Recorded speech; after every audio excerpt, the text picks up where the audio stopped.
Si tienen sus Biblias, por favor, busquen el capítulo 1 de Juan. Estaremos viendo un solo versículo en esta mañana, Juan 1, 14. El verbo fue hecho carne. Y este realmente es el fundamento del Evangelio. El verbo que estaba con Dios y era Dios se hizo hombre. El verbo que creó todo vino a su creación para morir en lugar de sus criaturas condenadas. El Evangelio realmente comienza con esto, que el verbo se hizo carne. Y debido a que ese versículo es tan central para el Evangelio, vamos a dedicar toda esta mañana a meditar en él. Y la verdad es que es un versículo tan importante de que históricamente ha sido el versículo más atacado en toda la Biblia. ¿Cómo llego a esa conclusión? Bueno, los primeros 7 concilios de la iglesia, el primer 1000 años de la iglesia estaba lidiando con esta verdad. Ahora, no quiero convertir esta introducción en una clase de teología histórica, pero voy a hablarles un poco de la historia porque creo que les va a ayudar a comprender la importancia de interpretar esta verdad correctamente, de que el verbo, Dios, se hizo carne, hombre. Cristo es verdaderamente Dios y verdaderamente hombre. Entonces, no va a haber examen, no se preocupen. Tranquilos, no tienen que escribir nada. No quiero que se pierdan los nombres y las fechas. Pero solo escuchen cómo esta doctrina ha sido atacada desde todo ángulo posible. Satanás no cansa de atacar esta frase porque es tan central para la salvación. Y la forma que siempre lo ha hecho es por medio del orgullo humano. Trata de convencer a la gente de que si no puede comprender algo, de que no puede ser cierto. Entonces, cada herejía busca simplificar el misterio de la encarnación, de que Cristo, una sola persona, tiene 2 naturalezas. Cristo es una persona verdaderamente Dios y verdaderamente hombre. El orgullo humano no acepta esto, entonces lo cambia, lo ajusta, ¿no? Dice que Cristo es tal vez mitad Dios y mitad hombre. O Cristo es 2 personas, Dios y hombre. No. Cristo es quien dice que es Dios y es hombre. Un misterio que no comprendemos totalmente. Hay doctrinas que queremos sin entenderlos al 100%. Y eso no es de sorprendernos, porque Dios es santo, Dios es diferente que nosotros. Y obviamente es más allá de nuestra comprensión. Por eso le adoramos, porque Él es un Dios grande. Bueno, comencemos en la historia con un hombre, tal vez el hereje más famoso de la historia, Arrio. Arrio enseñó de que cuando Juan dijo el verbo se hizo carne, de que el verbo no era totalmente Dios, no era de la misma naturaleza de Dios, sino que de una naturaleza similar a Dios. Entonces negó la verdad de la deidad de Cristo. Enseñó que Cristo era un ser que fue engendrado en tiempo después, que no es eterno. Y su herejía comenzó a seminar por todo el mundo. Entonces, en el año 325, varios líderes cristianos se reunieron en Nicea, incluyendo a Atanasio, un gran defensor de la fe, y tuvieron el primer concilio allí en Nicea, condenando el arrianismo como herejía. Con el paso del tiempo hubo otros hombres tratando de combatir contra Arrio y fueron al otro extremo. Los primeros 2, Apolinar y Sabelio. Apolinar enseñó que Cristo era Dios, pero que la frase el verbo se hizo carne significa que el eterno Logos habitó dentro de un cuerpo humano, pero Cristo no tuvo un alma humana. Es decir, que Apolinar negó la verdadera humanidad de Cristo, que somos cuerpo y alma. Sabelio insistió tanto en la deidad de Cristo que dijo que Cristo es Padre, Hijo, Espíritu. Es decir, que negó la Trinidad. Entonces, alrededor de 60 años después de Nicea, hubo un segundo concilio. El primer concilio en Constantinopla en el año 381 y declaró de que el apolarianismo y el sabelianismo como herejía. 50 años después, otro ataque en contra de Juan 1.14, Nestorio. Enseñaba que el Logos acompañó a Cristo, pero no era una sola persona, sino 2 personas, el Logos y el hombre Jesucristo. Entonces otro concilio en Éfeso, 431, condenando el nestorianismo. Y aunque condenaron todas esas herejías, siguen creciendo, más ataques. Así que un cuarto concilio, tal vez el más claro en mi opinión de todos, el primero en Calcedonia, en el año,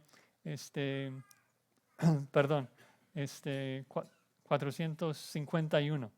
Hubo 520 pastores que se reunieron por mucho tiempo y definen la encarnación con mucho detalle. Vamos a leerlo en un segundo.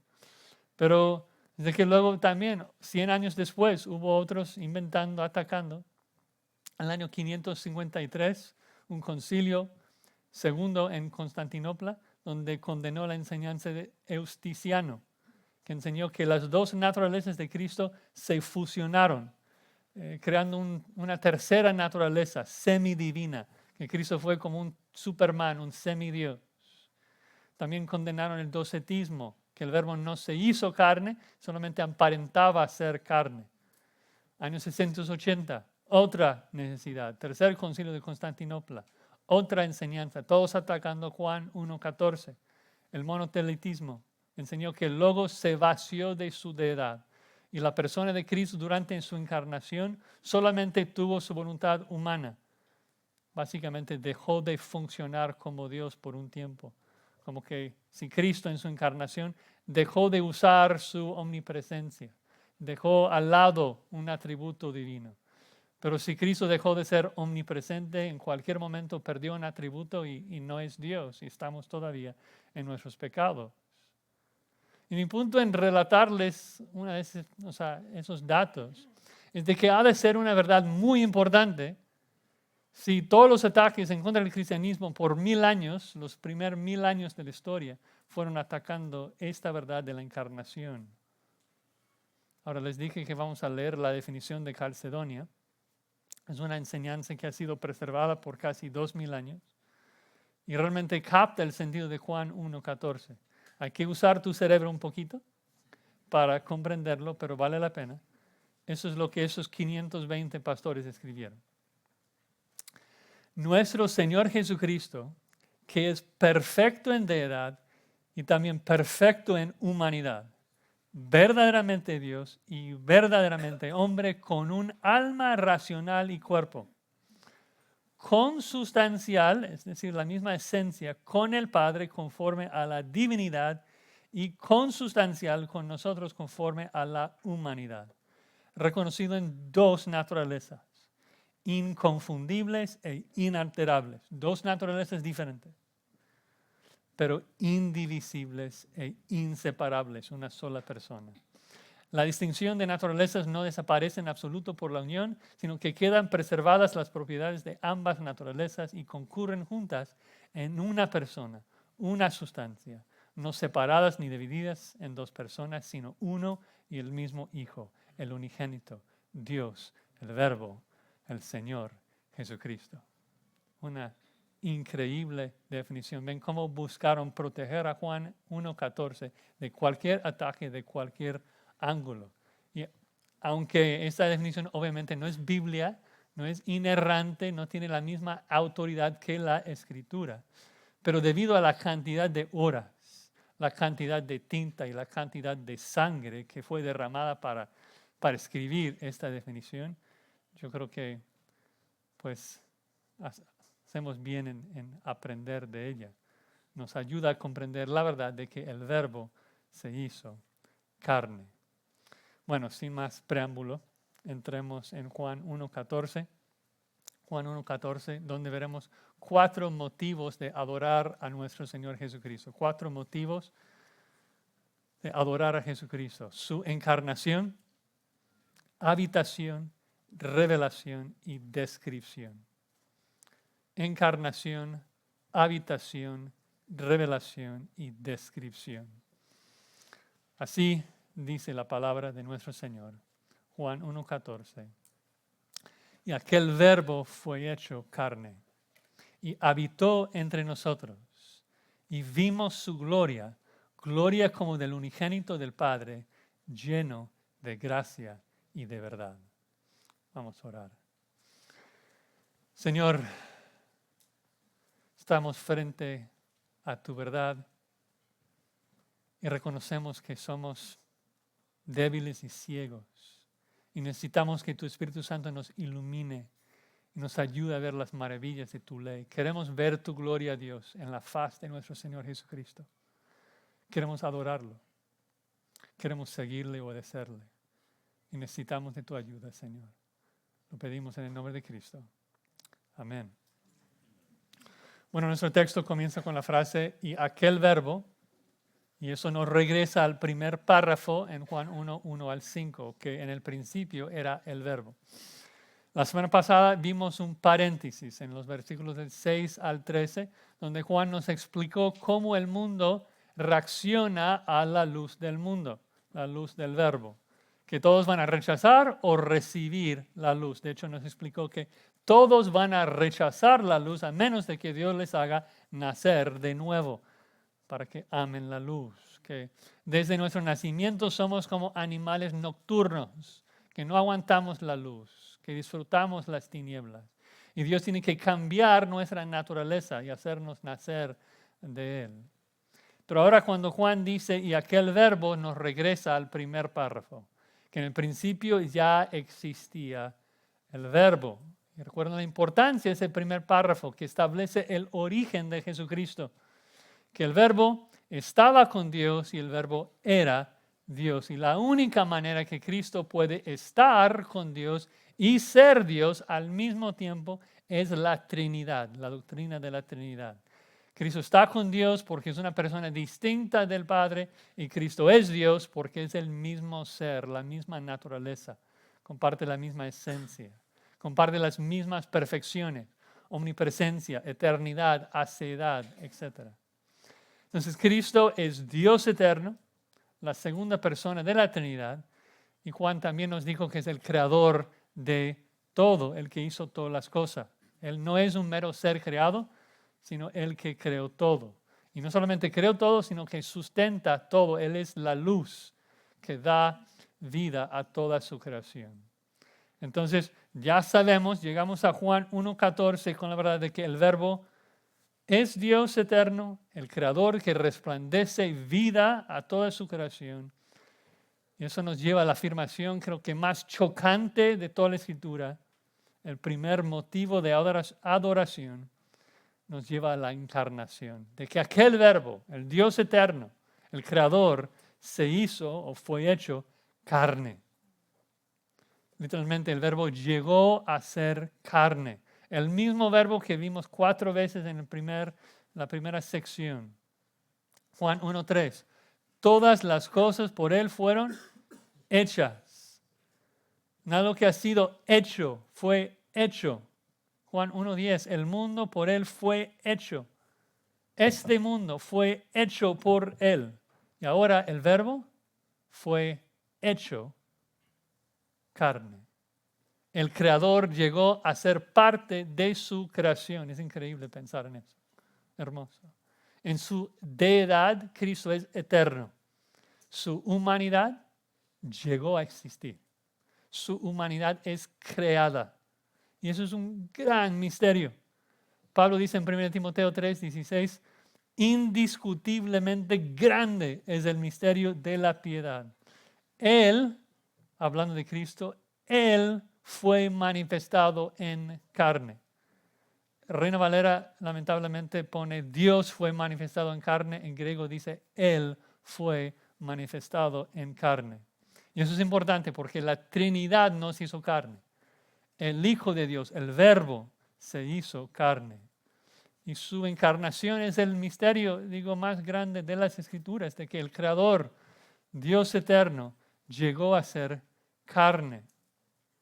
Pablo en Colosenses 1:15, un versículo que conocen, dice que Cristo es la imagen del Dios invisible. Es decir, que Jesús es Dios hecho visible. Dios llegó a ser una parte visible de su creación. Pablo agrega en Colosenses 1:15 que Cristo es la imagen del Dios invisible, el primogénito de toda creación. Y nos chocamos mucho con esa frase. Muchos erran mucho por esa frase. Nos pone incómodos porque suena como si Pablo estuviera diciendo que Cristo es una criatura, que es parte de la creación. Pero eso no debe de incomodarnos, debemos celebrarlo más bien. El hombre Jesucristo es la creación preeminente del universo porque es el Verbo hecho carne. El Verbo se hizo carne, una creación, se hizo verdaderamente hombre. Pablo dice, el hombre Jesucristo es el preeminente, el protótocos, el heredero de todo el mundo, porque todo fue creado por él y para él. Pablo agrega en Colosenses 1:15, en él fueron creadas todas las cosas. Un misterio incomprensible de que el hombre Jesucristo es la creación preeminente sobre todo el universo. ¿Por qué? Porque es el creador de todo lo que hay en el universo, incluyendo a sí mismo. Y eso solamente tiene sentido si comprendemos de que Cristo es una sola persona con dos naturalezas, la humana y la divina. Su deidad es eterna, autoexistente, no creada. Su humanidad es creada. El cuerpo físico humano de Jesucristo llegó a existir. Su cuerpo físico no es eterno. ¿No? Llegó a existir en la plenitud del tiempo. El Verbo fue hecho carne. Algo más que no podemos comprender aquí en Juan 1:14 es la tremenda humillación de Cristo al hacerse carne. Se hizo carne, es tan chocante en griego. Juan pudo haber dicho se hizo hombre, se hizo humano. Esto es cierto, pero ataca más la herejía que negaba la humanidad de Cristo y dice que el Verbo se hizo carne. Sarx en griego es casi una mala palabra. En la Biblia nuestra carne es lo que debemos de crucificar. Pero Juan quiere enfatizar que Jesús es exactamente como nosotros, carne y hueso como nosotros, igual a nosotros en todo sentido, con una sola excepción, de que Él no tiene pecado, como afirma Hebreos 4. Pero Cristo llegó a ser verdaderamente hombre. A veces decimos completamente hombre, es mejor verdaderamente hombre, como dicen los credos. Porque completamente hombre o totalmente hombre puede comunicar la idea de solamente hombre. Cristo no es completamente un hombre, porque también es Dios. Cristo es genuinamente hombre y sigue siendo genuinamente, verdaderamente Dios. 100% humano, 100% Dios. Ahora, me van a preguntar cómo funciona la relación entre esas dos naturalezas, la humana y la divina. ¿Cómo es la comunicación? ¿Cómo es que una sola persona puede tener dos voluntades? Yo no tengo idea. Pablo dice, indiscutiblemente es grande este misterio, no lo comprendemos. Pero creo que tal vez la mejor explicación la encontramos en Filipenses 2, si me quieren acompañar. Filipenses 2:6. Un versículo también muy famoso que ustedes conocen. Filipenses 2:6. Pablo explicando el misterio de la encarnación. Dice que Cristo, siendo en forma de Dios, ahora decir que tenía la forma de Dios no significa que era casi Dios, sino exactamente de la misma naturaleza que Dios. Como dice Hebreos 1:3, que Cristo es la imagen misma de su sustancia. De hecho, en el versículo que sigue, noten que dice que Cristo tomó la forma de un siervo. Eso no es casi un siervo, o sea, se hizo un siervo total. Y Cristo es Dios total. Y Pablo agrega que ese Cristo no estimó el ser igual a Dios, aunque lo es, como cosa que aferrarse. Es decir, Cristo es igual a Dios en todo sentido, pero no tenía que aferrarse a esa posición, versículo 7, sino que se despojó a sí mismo. Y aquí la gran pregunta, ¿cómo es de que Cristo se despojó a sí mismo? ¿Qué significa esto? Se despojó significa que se vació de su deidad, que dejó de ser Dios en su encarnación. No, Pablo es explícito. Dice que se despojó al unir, al agregar Dice, se despojó tomando forma de siervo, hecho semejante a los hombres. Entonces Cristo, quien es verdaderamente Dios, se despojó no por sustracción, sino por adición. De que se despojó al unir una naturaleza verdaderamente humana a su deidad. Se humilló por tener que experimentar tiempo, cambio, hambre, sed, cosas que nunca su deidad había experimentado. Igual a nosotros en todo sentido, excepto el pecado. Y eso es una maravilla. Eso es un misterio maravilloso, que Cristo se hizo hombre. Se hizo hombre, totalmente hombre. Y eso es tan importante para nuestra salvación, porque tenía que ser como nosotros un hombre en todo, o no podría morir en nuestro lugar. Recuerden Hebreos 10:4, que dice que la sangre de los toros y los machos cabríos no puede quitar el pecado, por lo cual, entrando en el mundo, dice, sacrificio y ofrenda no quisiste, mas me preparaste cuerpo. Un toro no puede morir por tus pecados porque no tienes pecados bovinos. Tienes pecados humanos. Tu carne. Por eso Cristo tenía que hacerse carne. ¿No? Solo un sustituto humano puede pagar tu deuda humana. Tú eres carne, Él tenía que hacerse carne para morir en tu lugar. Por eso el Verbo eterno se hizo carne. Una humillación increíble. No lo podemos comprender, ¿no? Porque no tenemos idea de su exaltación, de ser Dios eterno, omnipotente. Y la humillación de agregar una humanidad tan débil como la nuestra. Increíble. Entonces debemos adorar a Cristo porque se hizo carne para morir en nuestro lugar como sustituto. Gloria, gloria a Dios. Pero vemos un segundo motivo de oración en este versículo, que Cristo habitó entre nosotros para vivir en nuestro lugar. No solamente murió en nuestro lugar, también vivió en nuestro lugar.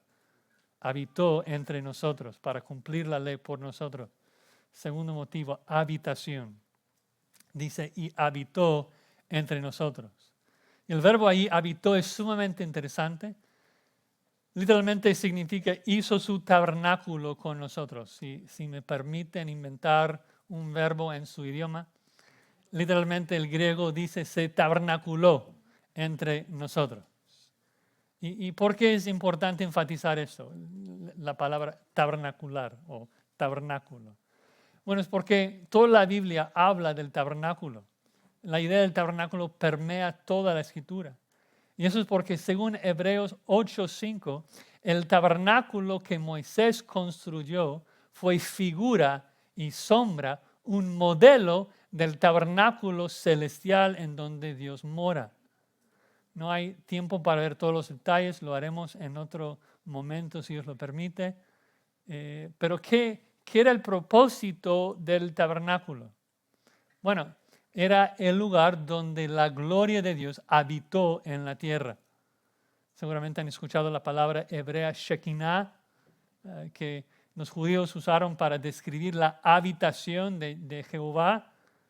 Se toma de Éxodo 25:8, donde habla de que la gloria visible de Dios habitaba entre los querubines sobre el propiciatorio. Y es por medio de ese tabernáculo con todo su sacrificio de animales, mucha sangre derramada, incienso quemado, mucho protocolo, de que esa manifestación física de la gloria de Dios pudo morar entre su pueblo. Pero obviamente los judíos no pudieron cumplir con todas esas leyes, ni luego cuando edificaron el templo tampoco. Entonces en Ezequiel 10 vemos de que la Shekinah, la gloria visible de Dios, abandonó el templo y luego abandonó al mundo. Y Dios ya no hizo su tabernáculo con el hombre, ya no hubo una presencia física visible, digamos, de Dios en el mundo. Pero otra cosa interesante, cuando ves el tabernáculo, todo lo que el Antiguo Testamento dice el tabernáculo, El Nuevo Testamento dice que apuntaba a Cristo. Hay una relación entre cada objeto en el tabernáculo con Cristo, que es nuestro Pascua. Todo apuntaba a Él porque el Espíritu Santo quiso darnos a entender de que pronto Jesús iba a llegar al mundo. Y en Juan 1:14, la Shekinah, la habitación de la gloria visible de Dios regresa al mundo y hace su tabernáculo en el mundo de nuevo. Porque el hombre Jesucristo es Emmanuel, es Dios habitando con nosotros. Ahora dices, ¿dónde está hoy? Bueno, hoy, después de su ascensión, Cristo nos mandó su Espíritu. Hoy somos el templo de Dios y Dios mora en nosotros espiritualmente. Pero estamos esperando el regreso de la gloria visible de Dios en este mundo. Cuando Dios erradica el pecado, Cristo regresa una segunda vez y establece su reino, recrea la tierra. Y en esa nueva tierra, Apocalipsis 21 dice que ya no habrá tabernáculo físico porque he aquí el tabernáculo de Dios con los hombres y Él morará con ellos y ellos serán su pueblo y Dios mismo estará con ellos como su Dios. Entonces, en resumen, el punto es de que hacer su tabernáculo con nosotros habla de convivir con nosotros, de habitar, de vivir aquí. Y durante la humillación de Cristo, esos 33 años, la gloria de Dios, la gloria visible de Dios se pudo observar en Jesucristo. Obviamente, durante esos años fue velado en su mayoría. Tal vez durante la transfiguración, esa Shekinah, la gloria de Dios, se manifestó. Pero el énfasis aquí sobre la habitación de Jesucristo es de que Cristo vivió una vida normal, humana, aquí entre nosotros. Hizo su tabernáculo aquí. No sé si han pensado en esto, pero Cristo no vino al mundo como un hombre de 30 años para morir por nosotros. No vino de visita por un rato. Vino, hizo su casa aquí, vivió acá. Se hizo hombre, habitó, hizo su morada acá. Y esto habla de toda su encarnación, de toda su vida, de que fue concebido por el Espíritu Santo como un hombre normal, ¿no? Concebido del Espíritu Santo en el vientre de María, luego nació como bebé, como tú y yo. Creció en estatura y en sabiduría exactamente como nosotros. Tuvo un cerebro humano. Tuvo emociones humanas. Tuvo un alma humana. Sé que algunos se chocan con eso cada vez que digo esto, ustedes se ponen en la fila y me preguntan de esto. Pero Cristo tenía una humanidad completa. Tiene que ser así, cuerpo y alma. ¿Por qué? Porque nosotros somos hombres completos, cuerpo y alma. Si Cristo no se hizo totalmente carne como tú y yo, todavía estamos en nuestros pecados. Si el Verbo, el Logos eterno, solamente poseyera un cuerpo humano usándolo como títere, estamos todavía en nuestros pecados. Necesitamos un sustituto exactamente como nosotros, con alma racional y cuerpo, como dijo Calcedonia. Entonces, cuando era bebé, pues obviamente su cerebro humano no sabía casi nada. Un bebé de 6 meses no tiene la capacidad de saber mucho. Y ahí otra vez el gran misterio, la relación entre sus dos naturalezas. Cómo hubo la comunicación entre su naturaleza divina, que sabe todo, que es omnisciente, y su naturaleza humana, que es un bebé de 6 meses y no sabe casi nada. Eso es un misterio. La Biblia no explica cómo estuvo esto.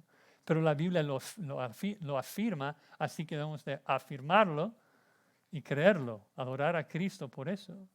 De hecho, además de esto, Hebreos 5 afirma que el hombre Jesucristo tenía que obedecer y aprender la obediencia. Increíble que Cristo, o sea, Dios justo, perfecto, tenía que aprender la obediencia.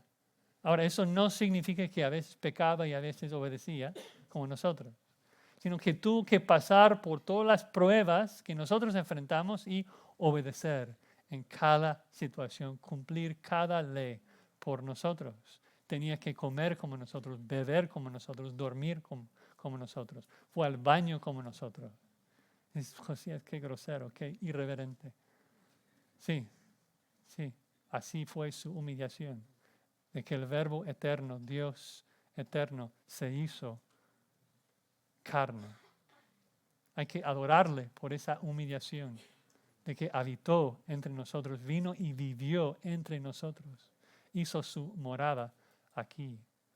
Y la razón que eso es tan importante es porque solo así pudo cumplir la ley por nosotros.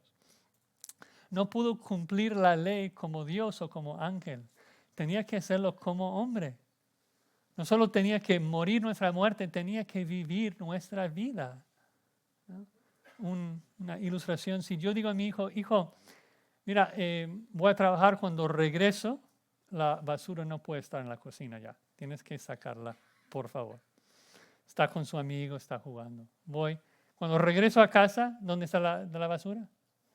Todavía en la cocina. Entonces le digo a mi hijo, oye, ya sabes, tengo que darte consecuencias. Y el amigo dice, muy amablemente, ¿sabes qué? Mejor dame a mí la consecuencia. Yo amo a tu hijo. Aun si pudiera y disciplino al amigo en vez de mi hijo, ¿cuál es el problema? La basura, ¿dónde está? Se queda en la cocina. Y si mi hijo es tan rebelde y tan desobediente de que jamás va a sacar la basura, las consecuencias serán interminables. Lo que necesita mi hijo es de que el amigo primero saque la basura y luego reciba las consecuencias de su desobediencia. Eso es lo que Cristo hizo por nosotros. Vino, cumplió la ley por nosotros, nos regala su justicia, luego muere por nosotros. ¿Sí? Pablo dice que Cristo es nuestra justicia. Los que estamos en Cristo, pues tenemos todos los beneficios, todas las bendiciones de estar en Él. Tenemos su justicia. Gloria a Dios. Increíble lo que Cristo ha hecho por nosotros. Que se hizo carne y también habitó entre nosotros. Un tercer motivo para adorar a nuestro Señor Jesucristo. Revelación. Revelación. Cristo nos revela toda la gloria de Dios, todo su esplendor, toda su majestad. Juan dice, y vimos su gloria, gloria como del unigénito del Padre. Vimos su gloria. ¿Ves la conexión inmediata entre el tabernáculo y la gloria? Porque el tabernáculo es el lugar donde la gloria de Dios habitaba. De hecho, en el versículo que les mencioné, Éxodo 25:8, donde los judíos toman la palabra Shekinah, es interesante de que en la Septuaginta traducen ese verbo como seréis visto. De que Dios habitando entre nosotros significa que lo veremos. Seréis visto entre ustedes. Y Juan dice, sí, Cristo habitó aquí, hizo su tabernáculo aquí y vimos su gloria. Vimos su gloria. ¿Cuándo pasó eso? Bueno, algunos argumentan de que Juan vio la gloria de Cristo durante la transfiguración, cuando el Padre quitó el velo y resplandeció el sol de Cristo como el sol, el rostro de Cristo como el sol. Pedro, Juan, Jacobo presenciaron ese evento y vieron su gloria. Pero interesante, Juan es el único evangelista que no menciona la transfiguración, entonces dudo que sea esto. Otros argumentan de que Juan vio la gloria de Dios en sus apariciones, porque Juan, después de su resurrección, Cristo aparece a sus discípulos 3 veces en su cuerpo glorificado. Pero otra vez, Juan no enfatiza la gloria de Dios en esas apariciones. Su cara no resplandecía. De hecho, en esas apariciones, Juan enfatiza la genuina humanidad de Cristo, de que comió con ellos, de que ellos pudieron tocarlo. Entonces, ¿a qué se refiere? Bueno, creo que cuando vemos el contexto, en particular lo que sigue, que habla de que la expresión de la gloria de Dios es de que está lleno de gracia y verdad, el punto es que vieron la gloria del carácter de Cristo, los atributos comunicables de Dios. La gloria de Cristo es su paciencia, su amor, su bondad, su justicia, su misericordia, su gracia, su fidelidad. El valor de sus hermosas cualidades es incalculable. Eso es la gloria de Dios. Recuerden que cuando Dios revela su nombre a Moisés, revela el valor de su gloria, ¿cómo lo hace? Diciendo Jehová, Jehová, Dios misericordioso, piadoso, tardo para la ira, describiendo sus atributos. Y Juan durante 3 años vivió al lado de Cristo, viendo toda la gloria del carácter de Cristo, lo más hermoso del universo, la imagen de Cristo. Eso es lo que anhelamos. Queremos ser transformados a esa naturaleza divina, como dice 2 Pedro 1. Llegar a ser pacientes y amorosos y justos y pacientes como Cristo.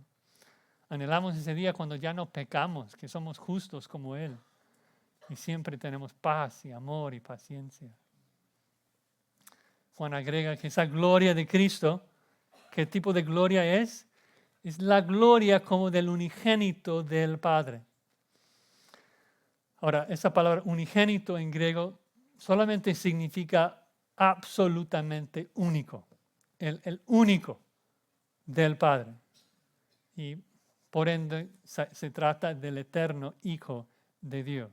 Y nuevamente nos topamos con un misterio que no comprendemos, que luchamos por entenderlo más que la Escritura revele, pero solamente nos lleva a un punto porque nuestra capacidad es muy mínima para comprenderlo.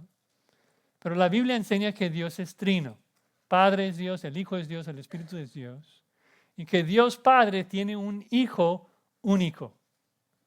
De hecho, si lo pensamos bien, es necesario que tenga un hijo. El Padre no puede ser Padre eterno sin un Hijo eterno. Si el Hijo fue engendrado después en tiempo, entonces hubo un momento en que Dios no era Padre. Eso es imposible porque la Biblia lo llama Padre por naturaleza. Una persona que engendra, que da vida. Y la Biblia en muchas partes habla de esa realidad de que el Padre engendró a un hijo en la eternidad. Me dices, ¿qué significa esto, engendrar en la eternidad? No tengo idea. O sea, yo no soy un ser eterno, yo soy un ser temporal. Pero por lo menos me suena lógico, ¿no? O sea, yo soy un ser temporal, entonces yo engendro hijos en tiempo. ¿No? Yo engendro hijos como yo, con mi naturaleza. Yo no engendro a ranas. Yo no engendro a gatos ni a ángeles, porque soy humano. Y según Dios estableció en Génesis 1, cada cosa se multiplica según su especie. Dios Padre, por ser un ser eterno, engendra a un hijo con su misma naturaleza eterna. Dios es un solo ser, habitando en 3 personas distintas. No lo entendemos, lo leemos y lo creemos. Decimos amén. Uno de los textos principales que hablan de esto sería Salmo 2:7. Cristo está hablando y dice, yo publicaré el decreto. Jehová me ha dicho, mi hijo eres tú, yo te engendré hoy. Y nuevamente me dices, hoy parece que está ubicado en tiempo, en un momento dado. Bueno, hoy es un momento para nosotros porque estamos en tiempo. ¿Qué significa hoy para Dios? Dios es quien dijo hoy. ¿Qué es hoy para un Dios eterno? Bueno, hoy es el eterno presente que Dios vive. El Hijo fue engendrado en la eternal hoy de Dios. Pero en el Juan 5 también habla de que Cristo fue engendrado por su Padre. Juan dice, sabemos que todo aquel que ha nacido de Dios no practica el pecado, pues aquel en mayúscula, aquel que fue engendrado por Dios, le guarda. Entonces tenemos a Dios Padre, Dios Hijo, Dios Espíritu, 3 personas distintas, un solo ser.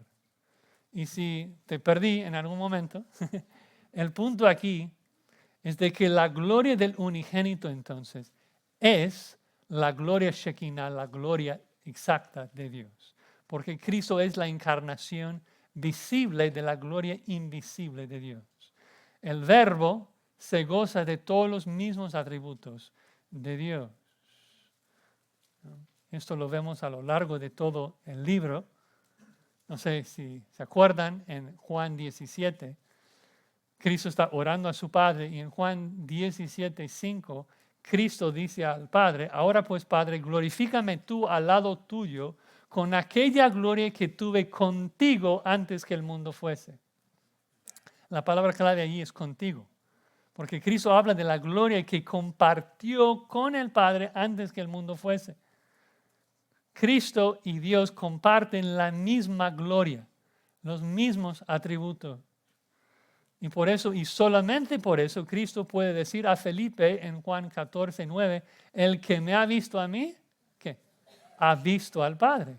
Si hubiera una sola diferencia entre la gloria del Padre y la gloria del Hijo, esto hubiera sido una mentira. Tendría que haber dicho a Felipe, el que me ha visto la mayor parte del Padre, la mayor parte de la gloria del Padre. No, dice, cuando me ves a mí, ves al Padre porque soy la gloria del Padre hecho visible. Por eso Pablo afirma que Cristo es la imagen del Dios invisible. Por eso el autor de Hebreos llama a Cristo el resplandor de la gloria de Dios, la imagen misma de su sustancia. Por eso Pablo dice en 2 Corintios 4:6 que resplandece la gloria de Dios en la faz de Jesucristo. Nuevamente, si hubiera una diferencia, aunque sea la más mínima, entre Cristo y Dios Padre, si Dios fuese omnipotente y Cristo medio potente, toda la gloria de Dios no brillaría en Cristo. Si el Padre es autoexistente, pero la persona del Hijo depende del Padre, entonces no podríamos ver la gloria de la autoexistencia de Dios en la faz de Jesucristo. Pero la gloria de Dios se hace visible en Cristo, porque Cristo es la revelación perfecta de Dios. Y eso es un gran motivo de adorar a Cristo, porque cuando adoramos a Cristo, adoramos a Dios. Él es la revelación perfecta de Dios. Último motivo, cuarto motivo, descripción. Juan termina el versículo lleno de gracia y de verdad. Primero deben saber de que no es posible desde el texto griego saber si la palabra lleno se refiere al Padre o al Verbo. El antecedente es ambiguo. La pregunta, ¿el Padre es lleno de verdad y gracia o el Verbo es lleno de gracia y verdad? ¿Cuál es? Bueno, la verdad es que si el punto 3 es cierto, no importa.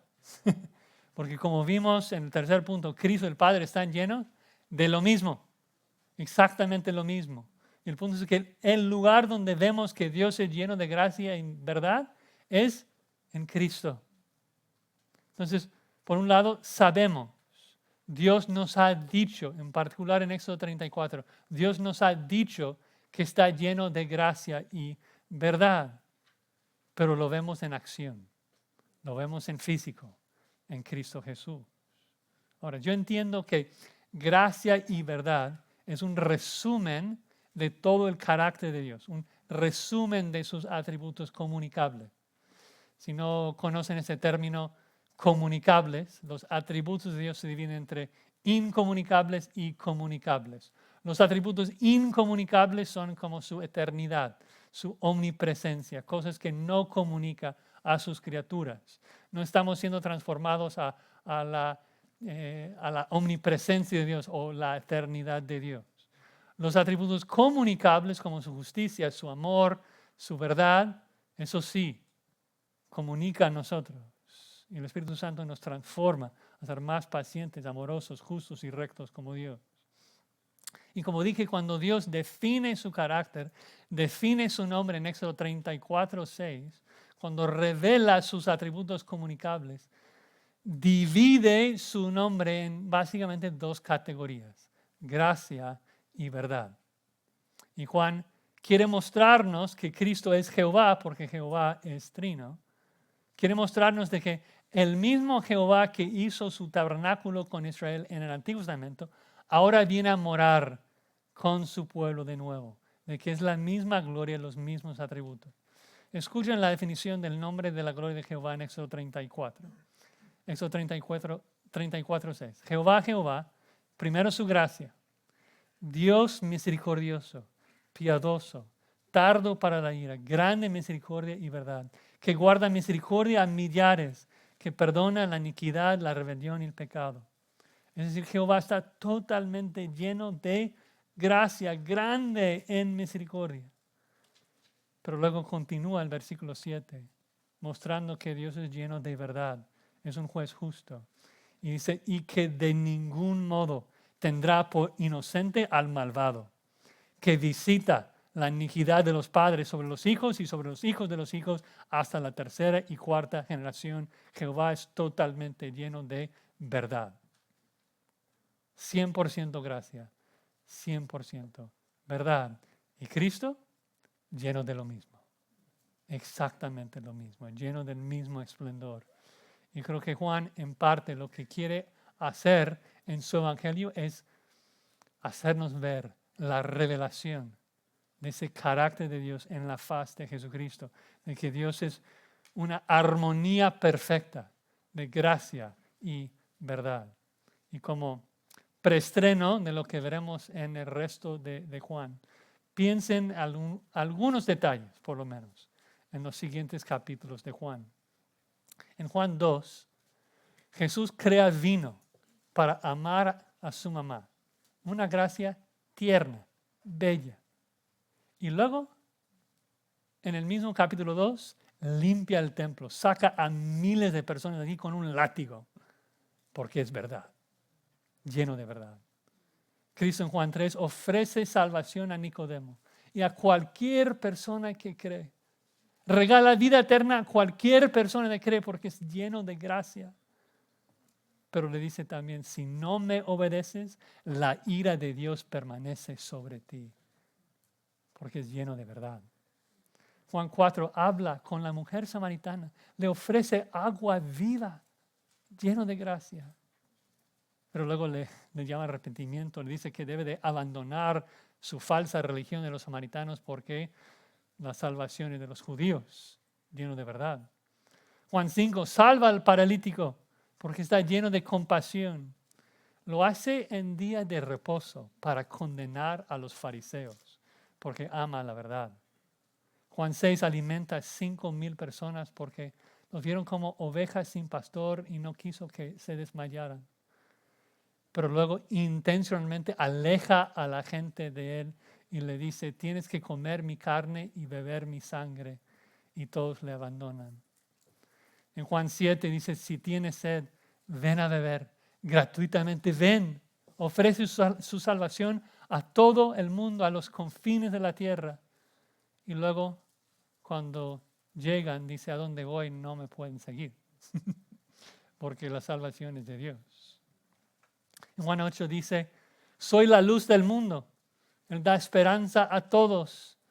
Y luego dice, eres de tu padre el diablo. En Juan 9 sana al ciego. Y luego condena a los fariseos como los verdaderos ciegos. En Juan 10 dice, yo soy el buen pastor, doy mi vida por mis ovejas. Tan llena de gracia. Luego dice a los fariseos, ustedes no creen porque no son mis ovejas. Juan 11 levanta a Lázaro. Luego condena la incredulidad de la gente.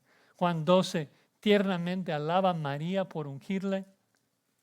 Y luego explica a los judíos que Dios les endureció el corazón para no tener que sanarlos. Juan 13 se humilla y lava los pies de Judas. Increíble.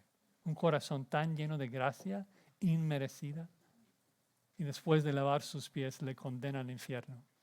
Un lugar único de condenación. Te das cuenta de que Jesús es la expresión, la revelación perfecta del corazón de Dios, lleno de gracia y de verdad. Y Juan escribe su evangelio para poner a Jesús en alto, para que le veamos, para que nos maravillemos de Él, que le sigamos, que le glorifiquemos. No hay misterio más grande, hermanos, de que el Hijo de Dios, la segunda persona de la Trinidad, vino al mundo. El Verbo se hizo carne. No vino al mundo como fantasma, se hizo carne. Y no vino de visita, sino que vino y habitó acá como hombre, para vivir nuestra vida, para morir nuestra muerte como hombre. Y es en Él que nosotros tenemos el privilegio, la dicha de ver el resplandor de toda la gloria de Dios. Es la revelación perfecta de todos los atributos de Dios. Y estos son buenas nuevas. Porque al ver, al contemplar la gloria de Dios que resplandece en la faz de Jesucristo, el Espíritu Santo promete transformarnos a esa misma imagen y hacernos más llenos de gracia y más llenos de verdad, como lo es Jesucristo. Así que les animo, les exhorto que adoren a ese Señor Jesucristo. Si tú hoy abandonas tu pecado y tomas tu cruz y sigues a Jesucristo, Él te mostrará qué tan lleno de gracia es.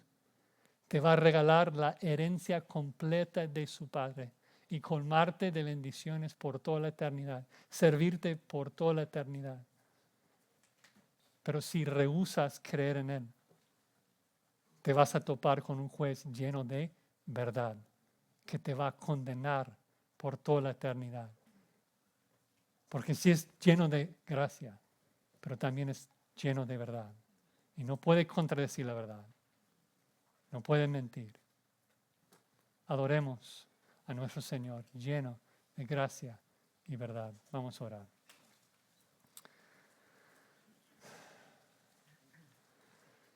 Señor, maravillosa es tu ley.